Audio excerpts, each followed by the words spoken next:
Buongiorno a tutti e ringrazio per questo invito. Sono lusingata e sono anche un po' emozionata e oggi appunto mi è stato chiesto di parlarvi della neuropsicologia, del ruolo del neuropsicologo nelle wake surgery. Allora, faremo una breve introduzione con le definizioni. Le definizioni che vi darò saranno esattamente le parole che io dico al paziente quando me lo trovo davanti,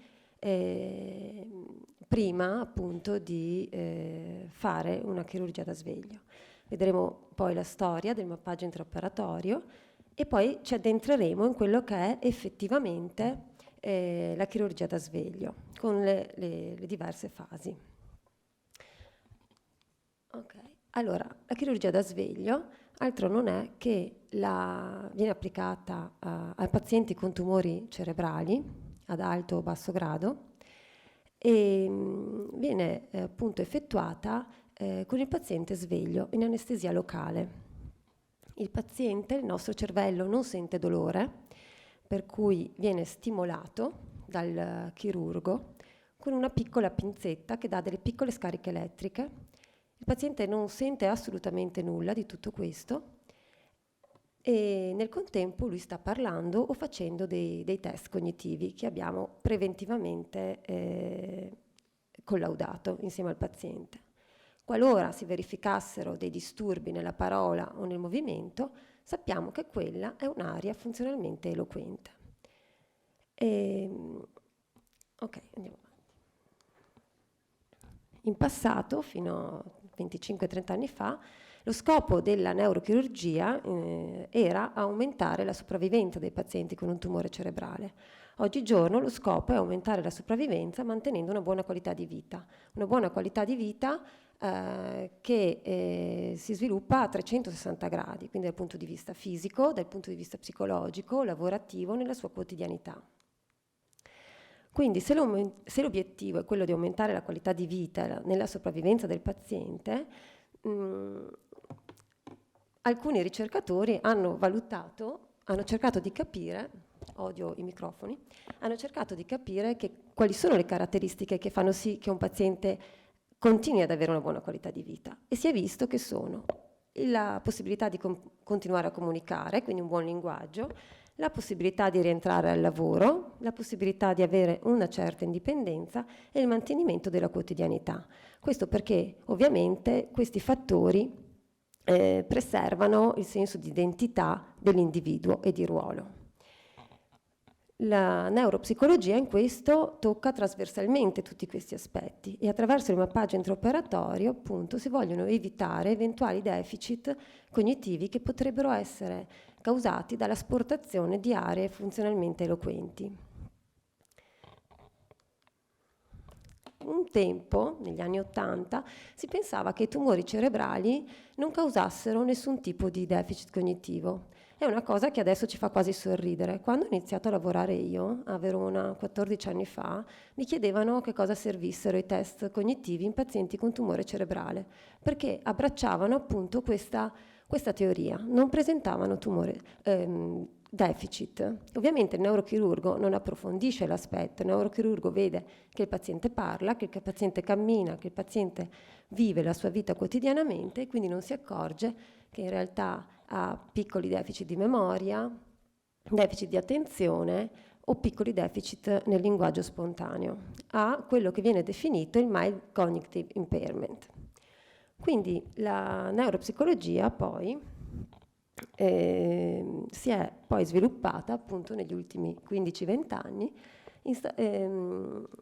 vediamo questo è il coso, facendo appunto delle valutazioni in fase preoperatoria e post-operatoria prima della neurochirurgia, oppure valutando gli effetti di un trattamento radioterapico e chemioterapico e poi nel follow-up del paziente, e si è visto che in effetti i deficit ci sono in tutte le fasi, anche in quella preoperatoria. Agli inizi dell'Ottocento i frenologi sostenevano che l'organo del linguaggio poteva trovarsi sotto gli occhi, c'erano andati abbastanza vicino e c'era una visione localizzazionista specifica di quella con Broca, con Wernicke, di quelle che sono le aree del linguaggio e le aree specifiche per ogni funzione cerebrale. Si sono iniziati a fare poi, all'inizio del Novecento, alcune mappature nel cervello degli animali. E negli animali perché? Perché era più facile avere ovviamente cavi a disposizione. Questa è una cosa crudele da dire, ma al tempo funzionava così. Piano piano le tecniche anestesiologiche hanno iniziato a migliorare e dando la possibilità ai pazienti di sopportare un intervento da sveglio. E quindi abbiamo Bartrow che fa la prima stimolazione sull'essere umano. Continuano gli studi con le mappature e le stimolazioni in pazienti che hanno soprattutto crisi epilettiche e Forster inizia a stimolare le aree corticali sotto anestesia. Un ruolo fondamentale in questo caso l'ha avuto proprio lo sviluppo delle tecniche anestesiologiche. Forster sarà una pietra miliare perché ha influenzato tutto il lavoro di Penfield. Penfield che noi abbiamo letto per tutta la vita nei nostri atlanti e nei nostri libri di neuroscienza, è quello che ha creato poi l'idea dell'homunculus motorio. Che cosa ha fatto di buono Penfield? Penfield è stato il primo a utilizzare la tecnica dello studio sistematico del linguaggio con la stimolazione elettrica diretta sul cervello. Le cose che vengono fatte oggi in sala operatoria sono cose quasi identiche a quelle che già faceva Penfield. Cosa è cambiato? È cambiata tutta l'attrezzatura, tutto l'aspetto, diciamo, tecnologico. Penfield si è quindi addentrato in un territorio che era proibito, il territorio che, secondo Broca e Wernicke, era quello del linguaggio, che rendeva un paziente completamente afasico e che quindi, prima di lui, non veniva assolutamente toccato. E lui ha avuto l'acuzie di chiedere la collaborazione a due neuropsicologi, Donald Hebb e Brenda Milner, la signora della memoria. Arriva quindi nel 1959 a pubblicare Speech and Brain Mechanism e fa una classificazione degli errori che possono essere rilevati in sala operatoria durante il mappaggio operatorio, che sono gli stessi errori che oggigiorno in sala operatoria cerchiamo anche noi. Quindi non è cambiato tantissimo in un secolo di differenza, quindi è stato un vero pioniere. Al tempo Hebb parlava con il paziente durante il mappaggio, il paziente sveglio e orientato. Arriveremo nell'83 con Hogeman negli Stati Uniti, che ha fatto uno studio su 117 pazienti e che cosa voleva fare Hogeman? Voleva vedere dove fosse quest'area del linguaggio effettivamente. Quindi curando dei pazienti, 117 pazienti e operandoli con tumore cerebrale, faceva questa mappatura e si è reso conto di una cosa assolutamente interessante, che è quella, questi qua come potete vedere sono tutte aree positive che lui aveva trovato, quindi rispetto alle aree specifiche di Broca e di Wernicke abbiamo nei suoi 117 pazienti, questo ovviamente è una media, abbiamo una area molto più estesa di quella che potevamo immaginare, quindi da un'area piccola qua o un'area piccola qua, in realtà Hogeman aveva trovato tutte queste aree. Aveva fatto anche dei lavori un po' più fini verificando che per esempio chi aveva un alto quoziente intellettivo aveva delle aree più piccole rispetto a chi aveva un quoziente intellettivo più grande che aveva aree più vaste, contrariamente a quello che ci possiamo immaginare. Un po' come diceva anche il collega prima, no? che hanno aree funzionalmente, le funzioni esecutive lavorano meno nei miglior performanti. Questa cosa non mi ha particolarmente stupito in effetti, pensando a questo studio di Hogeman. Quindi passiamo da un modello modulare a un modello di network, fino ad arrivare a Dufaux, che ha pubblicato per primo nel 2003, è un neurochirurgo francese famosissimo, anche se abbastanza discusso nella cerchia della neurochirurgia, che ha pubblicato appunto i suoi primi 30 pazienti sottoposti a mappaggio sottocorticale, quindi diceva non c'è solo la corteccia che può causare afasia, ma anche tutta la connessione, appunto la connessione. Arriviamo quindi nel nucleo di quello che fa un neuropsicologo quando parliamo di chirurgia da sveglia. La prima fase è quella dell'assessment operatorio, cioè il paziente deve essere selezionato. Vengono quindi testati i pazienti con dei test. Qui a Verona abbiamo scelto, dopo varie discussioni, vicissitudini, anche con la collaborazione del professor Miceli e della professoressa Capasso di Trento e Rovereto, abbiamo deciso di fare una batteria ad hoc per il paziente, di non avvalerci di batterie già prestrutturate. Esistono dei trial clinici che hanno lavorato sul tumore cerebrale facendo delle batterie già di uso comune, ma essendo nate queste batterie per altri tipi di pazienti, alla fine non portavano a dei risultati effettivamente validi. Per cui noi abbiamo pensato di valutare ad ampio raggio un po' tutte le funzioni, tutti i domini, ovviamente l'intelligenza, le funzioni esecutive, la memoria, il linguaggio, la prassia, le agnosie e poi lo stato affettivo, quindi depressione e ansia. Il linguaggio in particolare viene valutato in maniera molto più specifica perché il 99% della chirurgia da sveglia viene fatta proprio per evitare un'afasia e quindi nel mappaggio del linguaggio.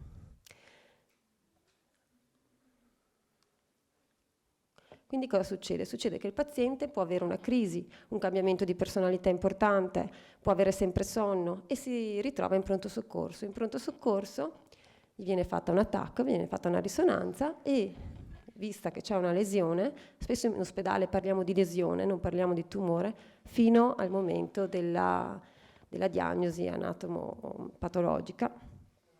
Lo vede il neurochirurgo che appunto sulla base di immagini strutturali e funzionali, quindi vede che la lesione potrebbe essere nell'emisfero dominante, vede che potrebbe essere in quella zona lì, e gli fa fare la risonanza magnetica funzionale magari per confermare la dominanza emisferica, vede che le crisi magari sono crisi epilettiche focali che gli impediscono di produrre delle parole per qualche minuto, e dalla valutazione fisica, per esempio non muove una parte del corpo, capisce che potrebbe essere un soggetto candidabile alla chirurgia da sveglio.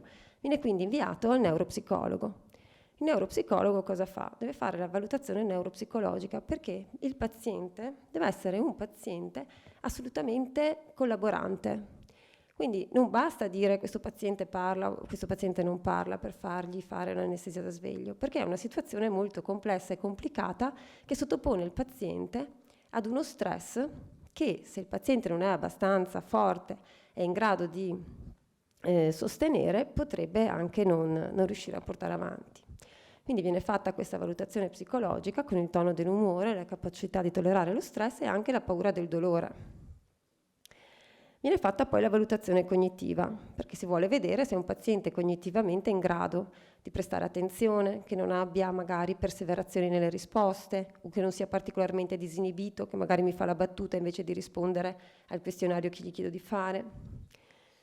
E sulla base di questa valutazione, in cui il colloquio clinico alla fine è l'aspetto forse più importante, quindi come percepiamo con la pancia il paziente, si decide di dire ok, facciamogli la chirurgia da sveglio oppure no, non facciamo la chirurgia da sveglio.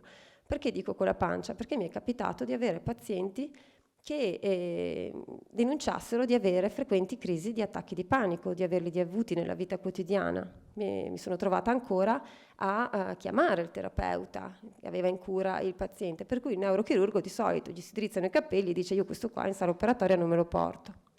Si è visto che questa cosa ha poco a che fare con la capacità di tollerare lo stress di un intervento da sveglio.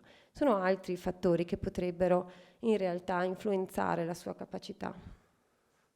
Perché dico questo? Perché se non è in grado di tollerare questo tipo di stress, qualunque tipo di fastidio il paziente sentirà, lo percepirà come un dolore insostenibile, anche se dolore non è, perché come ho detto il cervello non prova dolore. Allora, a Verona i criteri di selezione quali sono? Innanzitutto il paziente deve essere d'accordo e dire sì, lo faccio. Di solito escono dal colloquio col neurochirurgo che tutti dicono di sì. Non so che capacità abbia il neurochirurgo di proporgliela, però tutti dicono di sì. E quindi deve essere concorde. Non devono avere deficit cognitivi appunto del linguaggio gravi al punto da non poter eseguire i compiti intraoperatori. Usiamo una batteria molto semplice, che è una batteria, un Boston Naming Test, un po' rimaneggiata, e se fanno di queste 80 slide, fanno un 30-40% di errore, il paziente di solito viene escluso. Perché viene escluso? Viene escluso perché significa che probabilmente la variabilità degli errori che poi mi porta in sala operatoria potrebbe essere alta e quindi lui potrebbe fare degli errori spontanei, non dovuti alla pinzatura, alla stimolazione del chirurgo. E invece noi dobbiamo essere sicuri che quando fa un errore, l'errore lo fa perché è il chirurgo che causa l'errore in quel momento lì, perché deve fare la mappa. Mi sto spiegando? Ah, ok. E, l'età maggiore di 18 anni in realtà non è vero, abbiamo fatto l'anno scorso una ragazzina di 17 anni, non aveva un tumore, aveva crisi epilettiche, voleva tornare a nuotare e quindi si è sottoposta a questo intervento. E anche il Karnofsky ovviamente deve essere un Karnofsky abbastanza buono, no? E non deve avere lesioni multifocali, perché le lesioni multifocali portano all'idea che comunque questi tumori progrediranno, cioè non può fare una resezione globale del cervello. Quindi il Karnofsky, l'afasia grave, con delle eccezioni. Qua scrivo con delle eccezioni. Anni fa ci è capitato di avere un paziente che era stato escluso era simpaticissimo questo qua, era stato escluso dalla candidatura alla selezione per la chirurgia da sveglio perché aveva un 40% di errori, quindi di più rispetto a quello che ci potevamo aspettare. Da un'analisi dei suoi errori avevamo visto che gli errori cadevano tutte in categorie specifiche.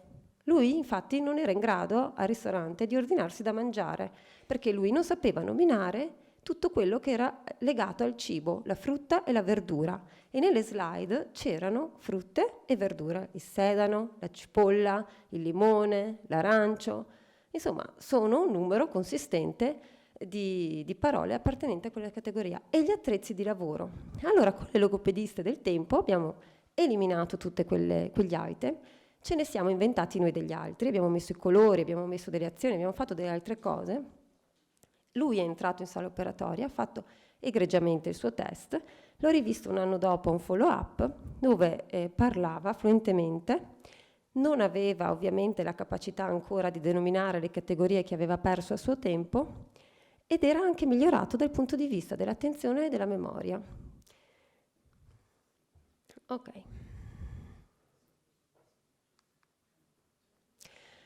Il paziente che prospettiva ha? Cioè noi gli diciamo tu vieni operato da sveglio, ti apriamo la scatola cranica, ti apriamo la dura, ti stimoliamo e sei sempre sveglio in tutta questa cosa qua. È vero che non senti dolore, però non è una cosa simpatica. La letteratura, e vi dico anch'io nella mia esperienza, è molto ben tollerata da quasi tutti i pazienti. In realtà quelli che vengono veramente esclusi sono i pazienti che hanno un precedente disturbo psichiatrico. L'unica paziente che ci ha dato dei seri problemi in sala operatoria è stata una paziente che mi aveva dichiarato che 20 anni prima aveva avuto una depressione maggiore legata ad alcolismo. 20 anni prima. Era un'altra donna davanti a me, ma è stata l'unica paziente che non ha tollerato la chirurgia da sveglio. Da quel momento lì noi, i depressi o comunque qualunque persona avesse una patologia psichiatrica, quindi slegata dall'ansia, ok, non sono più stati operati. La letteratura ce l'aveva confermata questa cosa. Solo il 4% porta a complicazioni dovute ad agitazione e appunto Sajapol nel 2000 rilevava l'importanza di questa valutazione psicologica preoperatoria. È anche vero che noi siamo neuropsicologi, ma siamo psicologi, per cui un aspetto molto importante che ho rilevato è quello della relazione che si instaura con il paziente prima. Il paziente si affida completamente, il dirgli io sarò con lei da quando scenderà in sala operatoria a quando la porteremo fuori e sei davvero lì con lui, sei seduto accanto a lui, gli devi grattare il naso, gli gratti il naso, gli devi bagnare le labbra perché l'ossigeno secca le labbra, prendi una pezzetta, gli bagni le labbra. Questo assicura molto e riduce molto tutte quelle quei rischi di agitazione che ci possono essere in sala. Per me sono degli eroi comunque, io non lo farei mai, ma sono bravissimi. In sala, perché diciamo è tanto importante che sia ben selezionato? Perché ci possono essere 3 tipi di fallimenti: il ritardo nell'esecuzione del mappaggio e i prolungamenti dei tempi nell'intervento chirurgico. Quando il neurochirurgo decide di fare un intervento da sveglio, sa già che da quella sala operatoria uscirà almeno 2 ore dopo rispetto a un altro intervento in anestesia generale. I tempi si dilatano, innanzitutto perché servono i tempi per i test, e poi anche perché, essendo sveglio durante la preparazione fuori dalla sala con l'anestesista, i tempi sono molto più rallentati, il paziente va accudito, va accoccolato, è un'esperienza veramente di fortissimo impatto umano questa esperienza, appunto. E poi l'impossibilità di ripetere il mappaggio a causa dell'emotività del paziente, quindi noi lo stimoliamo. Adesso io non sono andata poi nel dettaglio, ma le stimolazioni vanno fatte più volte, e aumentando sempre un po' di più la scarica elettrica, no? L'entità della stimolazione. Se io glielo faccio una volta, glielo faccio 2 volte ed sono negativi sti siti, glielo voglio fare la terza con una stimolazione, però lui mi si agita perché è stanco, perché è stufo, perché altro, allora perde un po' di significato quello che abbiamo fatto, no? E quindi l'impossibilità di eseguire i compiti neuropsicologici. Allora, in sala ci si va in tantissimi: c'è il neurochirurgo, c'è l'anestesista, c'è l'infermiere, c'è il neurofisiologo, c'è il neuropsicologo, tante volte ci sono gli specializzandi, i tirocinanti, cioè ci sono tante persone, tutte coinvolte per quel paziente lì. Quindi è veramente una macchina molto possente e pesante. Il fatto di rischiare di avere un fallimento nel mappaggio, oltre ad essere di enorme frustrazione per il paziente, è di enorme frustrazione anche per tutto lo staff medico, perché l'organizzazione è tanta, metti d'accordo tutti in quel giorno, in quell'ora, preparati a tutto e poi si risolve tutto lo operiamo senza fargli test. Quali sono le fasi della chirurgia? E con queste figure il neuropsicologo deve sempre interagire con tutti, deve interagire col neurochirurgo perché gli deve dire se il paziente sta facendo degli errori, con l'anestesista perché deve essere attento ad avvisare l'anestesista che il paziente sta sentendo magari un dolore. Io di solito chiedo al paziente da 0 a 10 quanto dolore è, perché se è 7 magari avvisiamo, lo errora con qualcosa. Se è 4 gli chiedo ma è un fastidio, è più la tensione che le fa sentire questa cosa? E il paziente magari dice sì, ok, andiamo avanti. Con l'infermiere, no? Perché magari gli chiedo l'acqua, le cose, gli occhiali, toglimi la stanghetta degli occhiali, cioè gli infermieri sono importantissimi, e il neurofisiologo, perché il neurofisiologo è colui, il tecnico, che vede se ci possono essere crisi epilettiche in corso durante la stimolazione. Il paziente mica la fa vedere la crisi epilettica, la si vede attraverso il grafico, non ha una crisi convulsiva, di solito non mi è mai capitato, però vediamo che non riesce più a rispondere. Se ha le crisi, allora gli chiedo come sta andando il tracciato. Lui ci dice no, è tutto normale. Allora significa che in quel momento lì o sta facendo degli errori spontanei o è il chirurgo che ha causato qualcosa. Quali sono le fasi della chirurgia da sveglio? Allora, la preparazione, che è quello che vi ho detto prima. Come stiamo con... Vado velocissimo. L'apertura, che è una fase un po' critica, dove a volte sentono un pochino di dolore, ma lì sono pronti con l'anestesia locale, il mappaggio, la resezione e la chiusura del paziente. Queste sono le slide che vengono mostrate al paziente.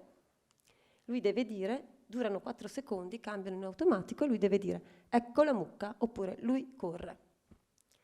Se fa un errore, io lo dico che tipo di errore è, semantico, fonemico, anomia, speech arrest, disertria, eccetera, e il chirurgo mette una letterina proprio sulla corteccia, cioè proprio una lettera di carta o un numerino, e poi ne terrà debitamente conto. Nello stesso sito stimola 3 volte, se 2 volte su 3 ci fa l'errore, allora vuol dire che lì è una sede eloquente per quella funzione.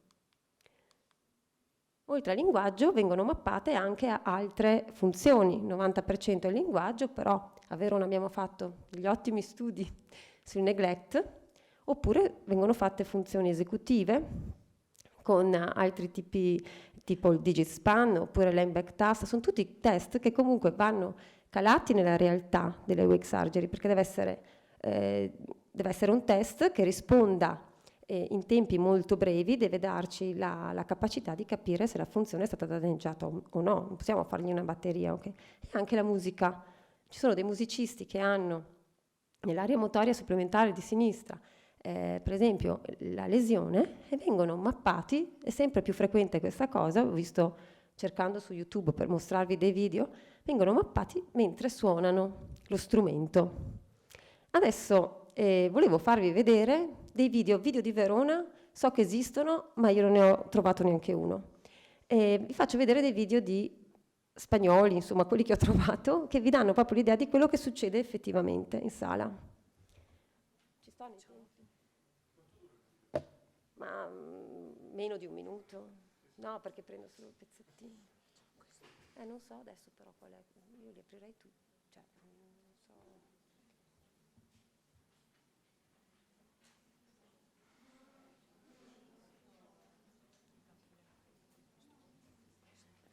Questo è quello del violinista, forse. Forse va bene. Vediamo.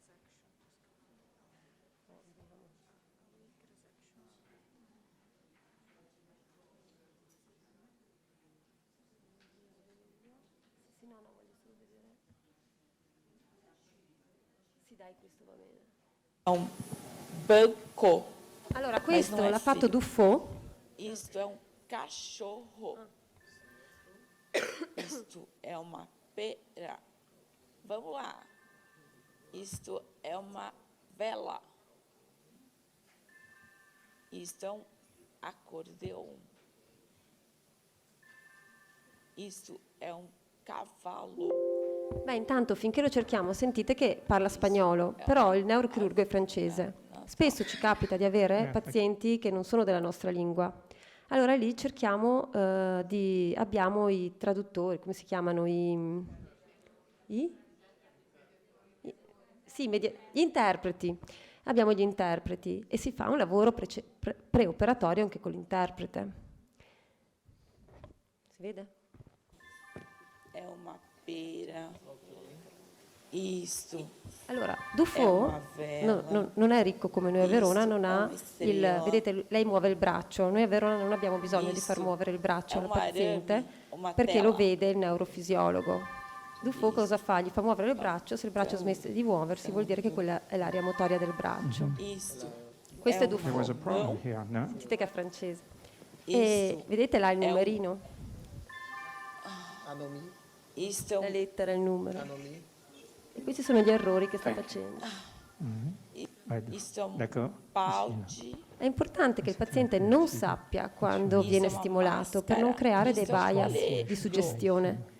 Allora noi che cosa facciamo? Mettiamo un click nelle slide, nemmeno io so quando è che il chirurgo, perché non lo vedo, è dietro quella Isto tenda. é um guarda-chuva.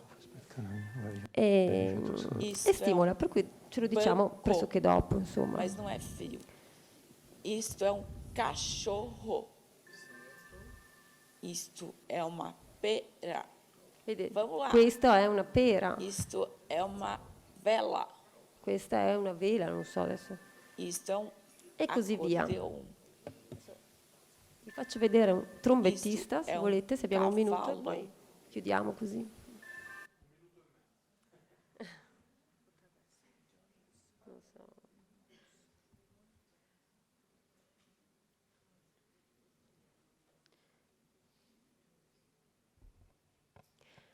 È importante che il chirurgo non stimoli mai 2 volte di seguito nello stesso sito perché può causare crisi epilettiche nel paziente. È importante che il paziente sappia che l'errore è causato dal neurochirurgo perché altrimenti potrebbe spaventarsi. Nel mappaggio sottocorticale, man mano che ci si avvicina all'insula anche soprattutto, il paziente inizia ad avere un senso di fatigue e quello è proprio fisiologico, bisogna spronarlo. E cioè, vi dico cose così finché cerchiamo il video che mi vengono in mente a caso. No, questo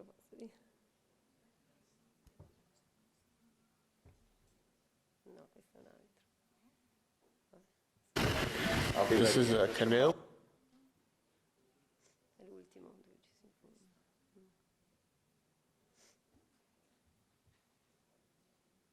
Dopo l'intervento il paziente può essere afasico, spesso è afasico, ha un recupero spontaneo, anche questo bisogna dirlo al paziente, che dopo l'intervento potrebbe non riuscire a parlare. Questo era un musicista, suonava Dan bene, is a adesso, professional musician. un He is also professionista, e qua da qualche for taking parte... out the tumor. We've Adesso- captured Dan's intraoperative performance. Ah, dopo, aspetta. Volevo trovarvi l'aria giusta. Senza...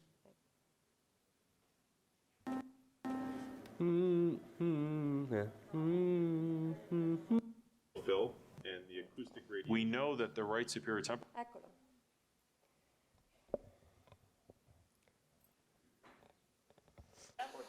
Ok.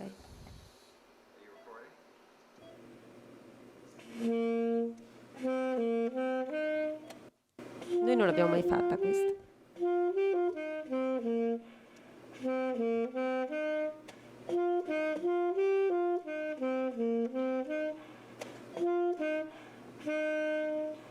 We are a year out from his surgery. He's teaching, he's playing his. Ok, grazie, penso che sia sufficiente così. Buona giornata.